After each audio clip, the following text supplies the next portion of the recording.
ఇదే అంశానికి సంబంధించి మనతో మాట్లాడడానికి జూమ్ లైవ్ లో జాయిన్ అవుతున్నారు కాంగ్రెస్ నేత అద్దంకి దయాకర్ గారు. నమస్తే అండి దయాకర్ గారు.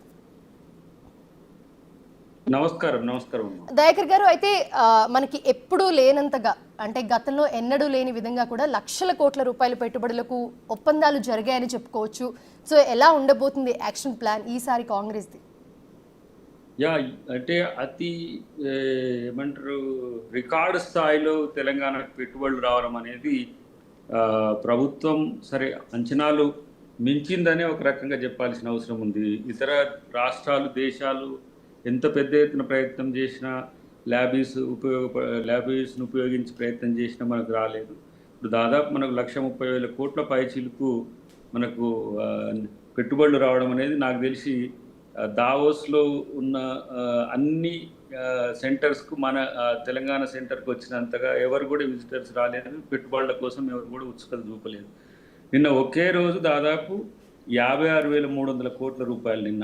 దాంట్లో పంప్డ్ స్టోరేజ్, సోలార్ పవర్ ప్రాజెక్టులకు సంబంధించి ఒకటి ఇందులో సన్ పెట్రో కెమికల్స్ అనేది 46,000 కోట్ల పైచిలకు మనకు పెట్టుబడులకు వచ్చింది. మనం అట్నే అన్ని రకాలకు సంబంధించి చూస్తే కొత్త ఒప్పందాల్లో ఇంకా ఇప్పుడు ఈరోజు ప్రగతి చూస్తే దాదాపు 60,000 కోట్ల పైచిలకు 10 సంస్థలతో మనం ఒప్పందాలు చేసుకున్నాం. దాంట్లో ప్రధానంగా ఏంటంటే కంపెనీ ఇది సందే పెద్ద ఎత్తున పెట్టుబడిలో ఎక్కువ మొత్తంలో ఉంది. 15,000 కోట్లు డేటా సెంటర్కి సంబంధించి టిల్మాన్ గ్లోబల్ హోల్డింగ్స్కి సంబంధించి ఎంఓయూ అయింది. తర్వాత రేవంత్ రెడ్డి గారు, శ్రీధర్ బాబు గారు చేసిన ప్రయత్నాల్లో భాగంగా అధునాతన డిజిటల్ మౌలిక సదుపాయాలకు సంబంధించిన అంశంలో మనకు దాదాపు 18,000 కోట్ల పైచిలకు హోల్డింగ్ కంపెనీస్ మనకు వచ్చినాయి. తర్వాత ఆర్టిఫిషియల్ ఇంటెలిజెన్స్ డేటా సెంటర్ కూడా, అంటే మనం ఇప్పుడు 4th సిటీలో ఆర్టిఫిషియల్ ఇంటెలిజెన్స్ను పెద్ద ఎత్తున సెంట్రల్ స్టేట్ ప్రాజెక్ట్గా తీసుకొస్తున్న దానికి కూడా అమెరికాకు చెందిన కంపెనీ ఉర్సా క్లస్టర్స్ అనేది ఆ కంపెనీ మనకు పెట్టుబడులు పెట్టడానికి సిద్ధమైంది. అన్నిటికంటే ముఖ్యంగా బ్లాక్ స్టోన్ 4,500 కోట్ల పెట్టుబడులు మరో డేటా సెంటర్కి సంబంధించి ఇలా వాళ్ళు ముందుకు వచ్చిండ్రు. సో పాత డేటా సెంటర్లో 4,500 కోట్ల వరకు పెట్టుబడులు కాకుండా కొత్తది ఇప్పుడు పెట్టడానికి ఒక ప్రయత్నం చేస్తున్నారు. కాబట్టి ఇవన్నీ కూడా చాలా ఇంటర్నేషనల్ కంపెనీస్.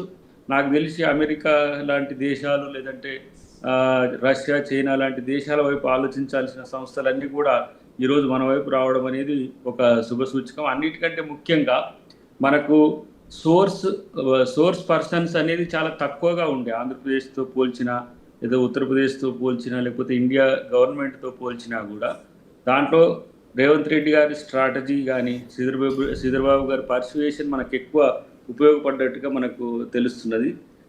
కంట్రోలెస్ సంబంధించి 10,000 కోట్ల రూపాయలు, జేఎస్డబ్ల్యూకి సంబంధించి 800 కోట్ల రూపాయలు, దీంట్లో 46 నుంచి 53,000 కొత్త ఉద్యోగ కల్పనకు కూడా ఈరోజు మన ప్రభుత్వం చేసుకున్న ఒడంబడికల్లో మనకు తెలుస్తున్నది. అంటే ఉద్యోగ కల్పనకు కల్పించడానికి అవకాశం ఉన్నట్టుగా తెలుస్తున్నది. తర్వాత HCL కూడా ఒక కొత్త టెక్ కంపెనీని పెట్టడానికి సిద్ధమవుతున్నాయి. అంటే భారతదేశ కంపెనీలే కాదు, విదేశీ కంపెనీలు కూడా మన హైదరాబాద్కు రావాలనుకోవడం అనేది నిజంగా మన ఇండస్ట్రియల్ పాలసీ కానీ, మనం ఇండస్ట్రియలిస్టుల పట్ల అనుసరిస్తున్న విధానం కానీ చాలా పాజిటివ్గా ఉందని చెప్పి ఇంతకుముందు వాటిలో young skill India limited Dayakar గారు, ఇప్పుడు మనం చూసుకుంటే ప్రమాణ స్వీకారం చేసిన తర్వాత రేవంత్ రెడ్డి గారు ఒక విజన్తో, ఒక కార్యాచరణతో ముందుకెళ్లారు. అప్పుడు పెట్టుబడులు ఒక రికార్డ్ క్రియేట్ చేశాయి. అప్పుడు దావోస్ వెళ్ళి ఆయన చేసిన పర్యటన కానీ, అప్పుడు తీసుకొచ్చినవి కానీ. సో ఇప్పుడు ఆ రికార్డ్ని ఆయనే మళ్ళీ తిరగ రాసుకున్నారని చెప్పుకోవచ్చు, ఎందుకంటే దానికి మించి పెట్టుబడులు వచ్చాయి. సో అండ్ మెయిన్ ఓవర్ ఏంటంటే ఇక్కడ ఈ పెట్టుబడులు ఎంత వచ్చాయో ఉద్యోగ అవకాశాలు కూడా అదే రేంజ్లో ఉంటాయని ఎక్స్పెక్ట్ చేయొచ్చా మేము? ఇప్పుడు పోయినసారి 42,000 కోట్ల పైసలకు వచ్చినాయి. అవును, గత ప్రభుత్వాల కంటే రికార్డు స్థాయిలో ఏర్పడ్డ కొన్ని రోజులకే మనకు దావోస్ వరల్డ్ ఎకనామిక్ ఫోరం అయింది. అప్పుడు కొత్తగా మినిస్టర్ గారు కూడా కొత్తగా, తర్వాత చీఫ్ మినిస్టర్ గారు కొత్తగా ఉన్నప్పుడే ఆ స్థాయి పెట్టుబడులు వచ్చినాయి. ఈసారి 1,32,000 కోట్లు, అంటే దాదాపు 2 ఎక్కువ పెట్టుబడులకు అవకాశం మనకు కలిగింది. ఇప్పుడు మాక్సిమం నేను అనుకుంటున్న 53,000 పైచిలుకు 53,000 కోట్ల పైచిలుకు పెట్టుబడులు అది మన ఉద్యోగ కల్పనకు అవకాశం ఉంది. మనకి ఇంకోటి ఏంటంటే అమెరికాకి చెందిన కంపెనీస్ మన వైపు రావడం అనేది ప్రత్యేకించి ఇది ఒక కొత్త మార్పు. ఎందుకంటే అక్కడ ఒక రకంగా ఇన్ఫ్లేషన్కి సంబంధించి అంటే ఆర్థిక మాంద్యానికి ఇన్ఫ్లేషన్ అంటే ఇన్ఫ్లేషన్ కాదు అంటే ఆర్థిక మాంద్యానికి సంబంధించిన ఛాయలు ఉండటంతో అమెరికాలో పెట్టే పెట్టుబడిదారులంతా కూడా ఇండియా వైపు రావడం దట్టు మన వైపు రావడం అనేది ఇప్పుడు ఒక శుభ సూచకం. తర్వాత అన్నిటికంటే ముఖ్యంగా ఏంటంటే టిల్మాన్ గ్లోబల్ హోల్డింగ్స్ తో జరిగిన ఎంఓయు కూడా మనకు ప్రిస్టేజియస్ ఒక ఎంఓయు మీన్స్ ఒక అంతర్జాతీయ కంపెనీ మన వైపు రావడం అనేది నాకు తెలిసి ఇండియాలో తెలంగాణ టాపెస్ట్ ఇన్వెస్ట్మెంట్ ఏరియా అయింది. గతంలో ఒకసారి అంటుండే ముఖ్యమంత్రి గారు లేదంటే మనం కూడా ఇన్వెస్ట్ తెలంగాణ పేరు మీద ఇక్కడే ఒక సెమినార్ ఏర్పాటు చేసి మనం ఇన్వైట్ చేద్దామని. మనం ఎక్కడికి పోతున్నామో వాళ్ళు అక్కడికి వచ్చే స్థితి ఈరోజు వచ్చింది. దావోస్లో పెట్టని లేకపోతే ఇంకెక్కడిని అంతర్జాతీయ స్థాయిలో ఏ విధంగా అంటే ఇదేమో రికగ్నైజ్డ్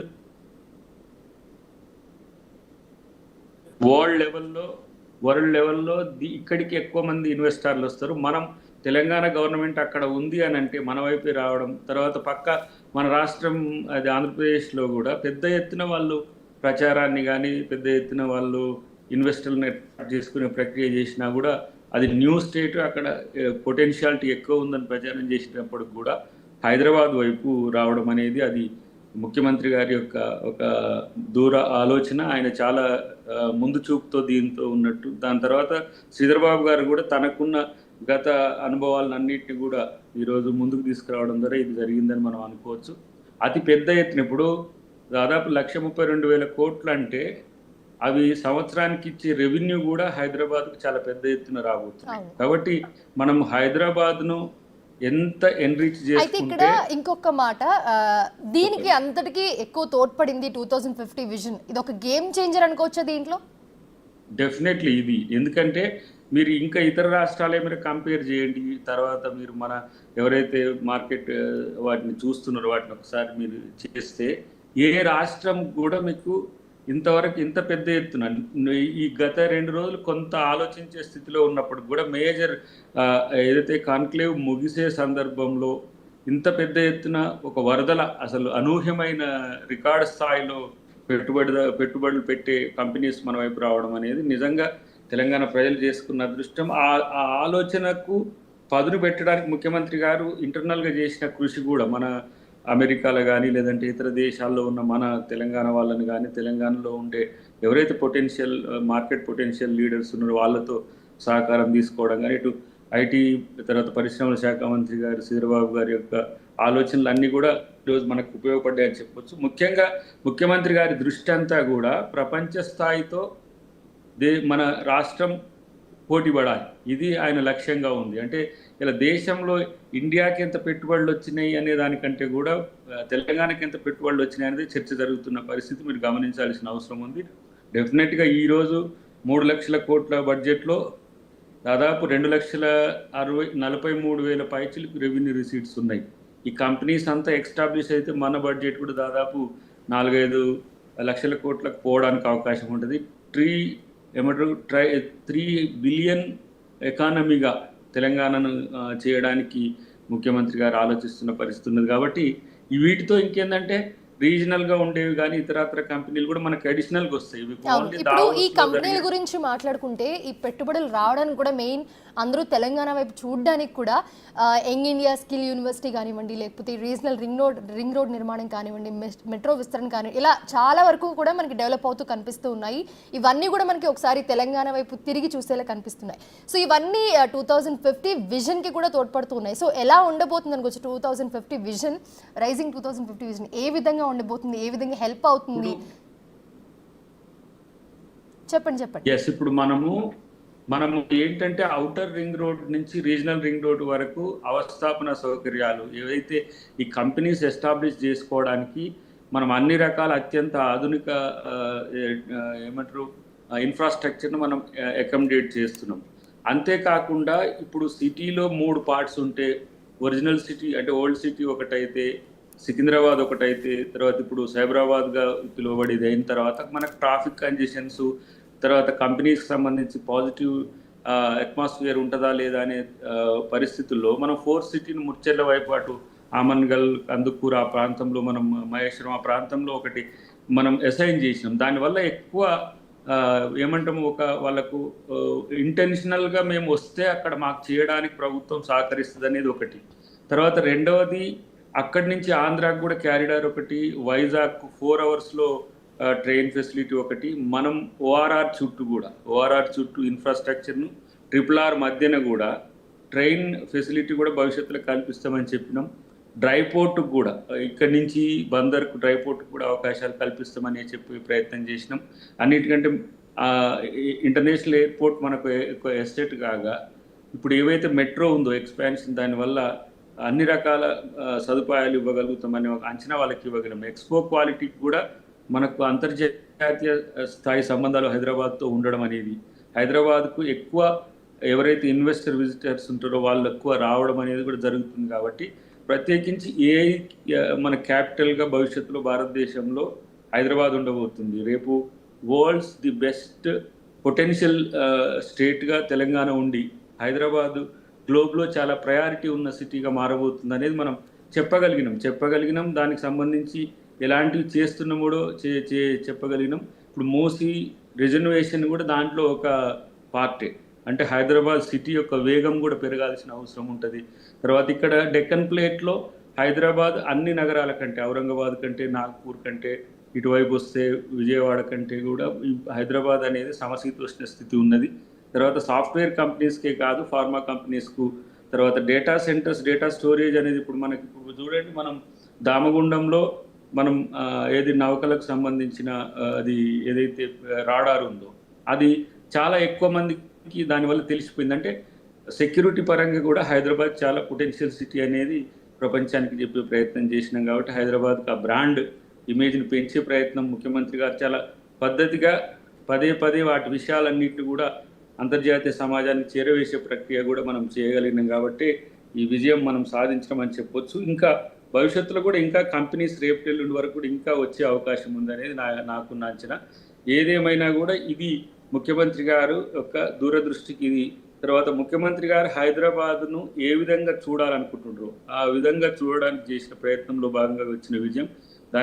దీనితో మనం రూరల్ తెలంగాణను కూడా ఎంపవర్ చేసుకోవడానికి మరింత తోడ్పాటును అందిస్తుంది. కేవలం హైటెక్ సిటీ లేకపోతే ఇంటర్నేషనల్ సిటీగా హైదరాబాద్ను ది మోస్ట్ ఫేవర్డ్ సిటీ అనేది కాకుండా తెలంగాణ కూడా స్వర్గధామం అని చెప్పే ప్రయత్నం, దాదాపు మాకు 60 కిలోమీటర్ రేడియస్ మనకి ఈరోజు పొటెన్షియల్ సిటీగా హైదరాబాదు అభివృద్ధి చెందడం కూడా దీనికి అంతటి కారణమని నాకు నచ్చిన. ఇది తెలంగాణ ప్రభుత్వం యొక్క విజయం, తెలంగాణ ముఖ్యమంత్రి గారి యొక్క విజయం. ఇది మరింత పెద్ద ఎత్తున పెట్టుబడులను వచ్చే సంవత్సరం ఆకర్షించడానికి కూడా ఇది ఒక తొలిమెట్టుగా కూడా మనం అనుకోవచ్చు. కాబట్టి ఇంకా ఎక్స్పర్ట్స్ ఐడియాలజీతో భవిష్యత్తులో ఇంకా ముందుకు పోవడానికి కూడా ఇది ఊతమిస్తుంది అనేది చెప్పక తప్పదు. Right, thanks for the joining with us అండి దయాకర్ గారు. Thank you.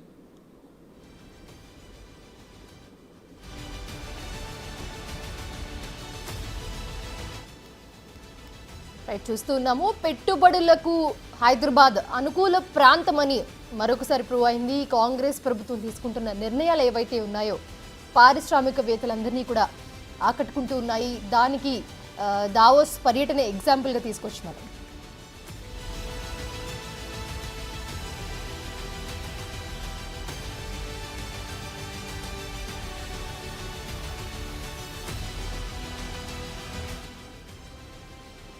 రైట్, దావోస్ వేదికగా పెట్టుబడుల వెల్లువ కురుస్తూ ఉంది. 1.32 వేల కోట్ల పెట్టుబడులు రాబోతూ ఉన్నాయి. దీనికి సంబంధించి మనం 10 కంపెనీలతో ఒప్పందం చేసుకుంది కాంగ్రెస్ ప్రభుత్వం. అలాగే 46,000 మందికి దీంతో ఉద్యోగ అవకాశాలు కూడా రాబోతూ ఉన్నాయి. గత ఏడాది కంటే 3 రెట్లు ఎక్కువగానే పెట్టుబడులు రాబోతూ ఉన్నాయి.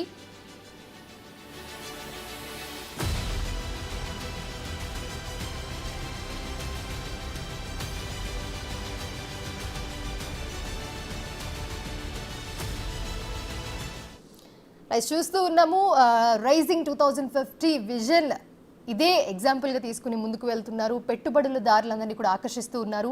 సో ప్రెజెంట్ అయితే చూసుకుంటే గత ఏడాదితో పోలిస్తే